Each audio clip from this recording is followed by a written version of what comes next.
This is the FM Gold channel of All India Radio. In the program News Analysis, now we bring you a discussion on India-Cyprus bilateral relations. The participants are Neelam D. Sabharwal, former diplomat, and Mahendra Ved, journalist. President Ramnath Kovind is on a three-nation tour of Europe, and his first stop is in Cyprus.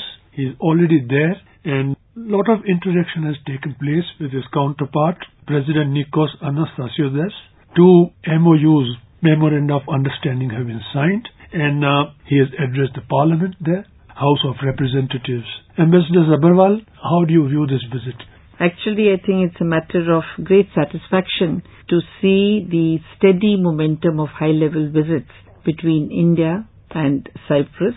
We were fortunate to receive the President of Cyprus last year, and so quickly a return visit is taking place. I think this is very much in keeping with our traditional and time-tested friendship with the Republic of Cyprus. Our relations go back to the time of our own founding fathers. It was a friendship between Archbishop Makarios and Pandit Nehru, and there have been many, many special milestones in this relationship. At least two presidents and two prime ministers from here have visited. And yes, Mr. Venkatraman was there. Pratibha Patil had gone after that, 2009. The late Mr. V.V. Giri was there. And of the prime ministers, Indira Ji was there in their 1983 visit. So it was a major visit. And as you said, President Anastasioudas was here last year, and within a year. So it has been high-level visits that characterized the relationship between India and Cyprus. That is true, I think, right since the beginning. And as you rightly said, that, from our side too. Though from our side, because of, we have many more and multiple engagements with the world, I think that the gaps have usually not been as quick as much as on the Cyprus side. There has been almost a tradition for each of the presidents, each of the Cypriot presidents, to visit India. And from our side too, I must say, as you've just enumerated, starting with President Giri, where the bust of Mahatma Gandhi was installed just outside the Parliament, then President Venkatraman, and of course Pratibha Patil ji, and the other major visits that have taken place of the Mrs. Gandhi's visit. Certainly very historic, but Prime Minister Atal Bihari Vajpayee's visit, which is of course the more recent of the prime ministerial visits, was highly successful. For one, it was during that time Cyprus was very preoccupied in its run-up to joining the European Union, so it was soon going to move away from its non-aligned identity, as it were, and it was quite a big paradigm shift, even if their heart was with India or with Asia. But, in terms of policies and preferences, they would then have to go along with the European Union. But that was a visit during which, and it was very important because at that time India was also mounting the G4 initiative for its candidature as a permanent member to the Security Council.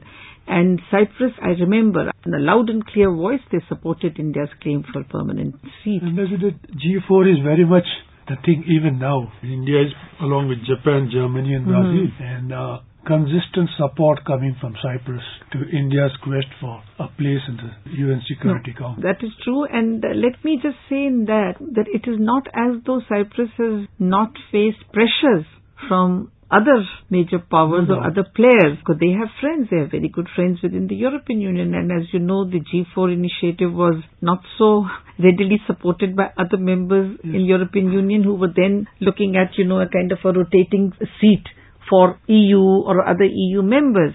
So, and there were also pressures from the existing members of the Security Council, but that is the strength of this relationship, that they withstood it after making this transition from being a member of the Asian group to now a full-fledged member of the European Union. So, and as you talk of this, Mr. Ved, I think this has been one touchstone of our testing the friendship or commitment of our friends. It was not only on this very, very important issue, but let me also say on the nuclear suppliers group, Cyprus was the first country to support India's candidature. Actually, most of us didn't even know that, they were members of the NSG, of the 42-member grouping. Of cooperation on international issues and international forums. Although, as you said, Cyprus could be under pressure from fellow Europeans, but then that's how the international diplomacy is conducted. I mean, there was no dilution, let us say, of their support to us, and there was another very important moment when President Klerides in 1998-99, I think, who's from the same political party as the President of Cyprus, when at the time of India's nuclear tests, and the European Union was considering very stringent resolutions against India, and Cyprus was at that time poised to join the European Union, was making all the internal preparations and arrangements to meet the various criteria. And at that point, they showed the courage to stand aside and support India's, that they understood really why India had to go for the nuclear test, taking that big political risk. So, but mind you, it is also, as you just said, it's not a one-way traffic. It's not a one-way street. Yes. I mean, there is much that can be said about India's own acts of consistent friendship with Cyprus. A lot of symbolisms attached to this relationship, and it shows that there is a great amount of affinity between the people of the... You just got the sort of essence of the relationship in the sense of affinity, as you say, because a very senior political personality in Cyprus once said to me, besides Greece, they said that, if you open our heart, there will be India written on it. You would ask why? I mean, basically, it's not just independence, like same experience as India. I mean, we won our freedom through our own national movement and freedom struggle. So did Cyprus from the British in 1960. Because the problem of their 70% Greek community and almost 27-28% of the Turkish Cypriot community, the constitution was running into a lot of problems, and there were internal difficulties which ended up in a kind of coup d'etat which was trying to overthrow Archbishop Makarios, who was the president, and who was of course then restored, and it was the great support of the non-aligned movement, and India was the chair that we supported Cyprus's right and claim to be Republic of Cyprus. So this is why they feel that, and we sort of help in preserving Republic of Cyprus's international identity. And also the Indian Army, in our generals and others who participated in the UN peacekeeping forces there, because after 64 there were troubles between 64 and 74, so there have been UN peacekeeping forces, and 3 of the generals have been there, and who have again made some very historic contributions, which I only learned from the people in Cyprus. They appreciate, because they feel at the time when they faced this problem of Turkish invasion, they felt that had the Indian general Premchand not declared the airport, which was dividing the northern and the southern side of Cyprus, had not declared it as a UN area, they would have probably just walked deeper.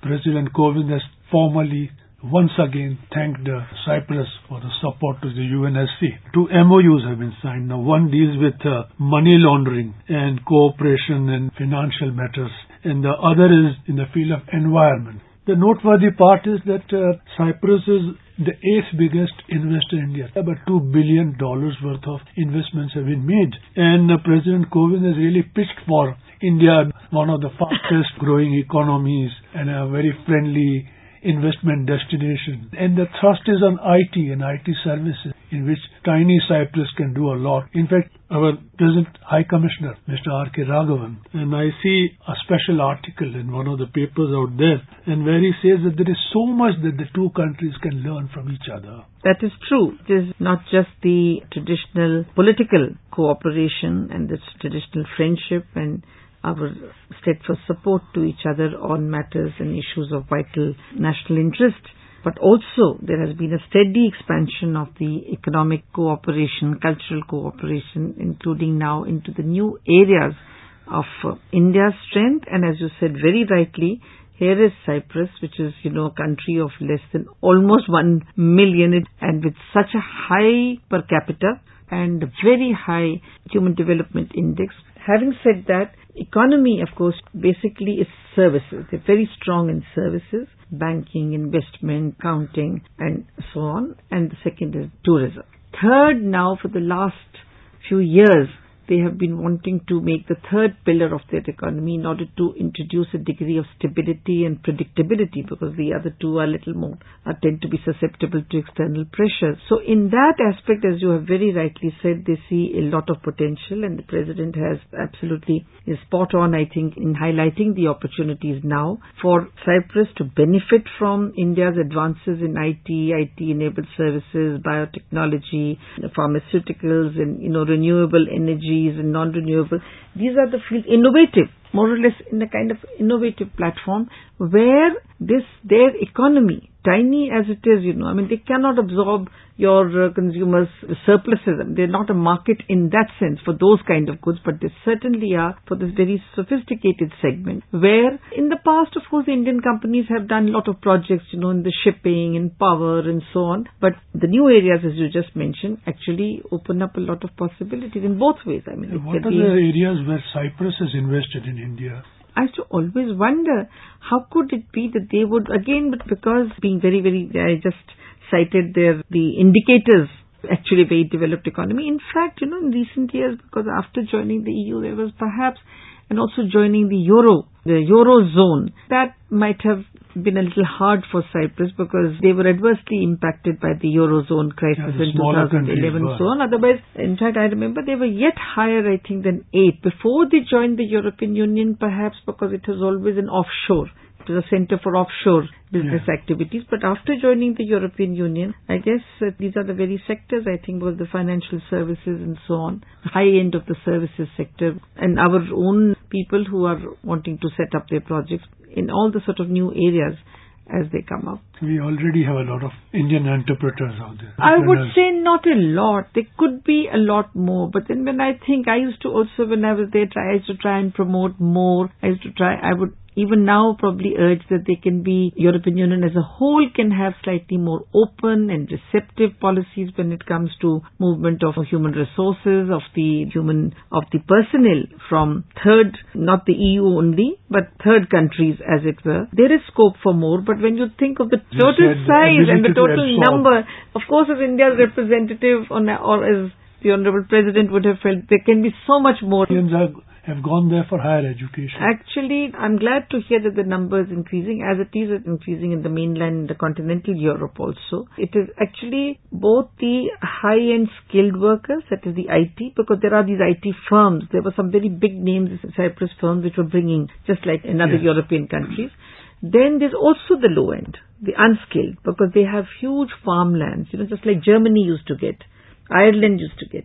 Italy does. They get a large number of unskilled or lower-end migrant labor to work on the plantations and the farms. Cyprus also did. The third for us is students, and then who want to part-time work, like being in construction sectors and so on. There are very many students, and I was surprised, not only from India, from China, from other places, who see this as their entry to Europe. They would like to study there, would also then like to look for opportunities to work. It's a country which is politically friendly and culturally very receptive to Indians. So they like to go there. Encompassing all that you said, the President Coven's subject is going to talk to the University of Cyprus. And there is very aptly youth, technology and ideas. Now, an inevitable subject that comes in the present times that we are going through, a common stand on radicalization and fighting terrorism. That has been part of the discussion. But that's an area Cyprus has always understood our concerns. It has also always taken a very principled stand on international terrorism, as it were, and very specifically on India's concerns on the matter and drug trafficking, and particularly kind of terrorism and the kind of threats that India has been facing. And they showed their solidarity as well at the time of the attack on the parliament and on Mumbai and so on. So Cyprus is quite steadfast, I think, when it comes to taking a resolute stand on condemning terrorism in all forms and all manifestations. On that very, very positive note, thank you very much. You were listening to a discussion on India-Cyprus bilateral relations.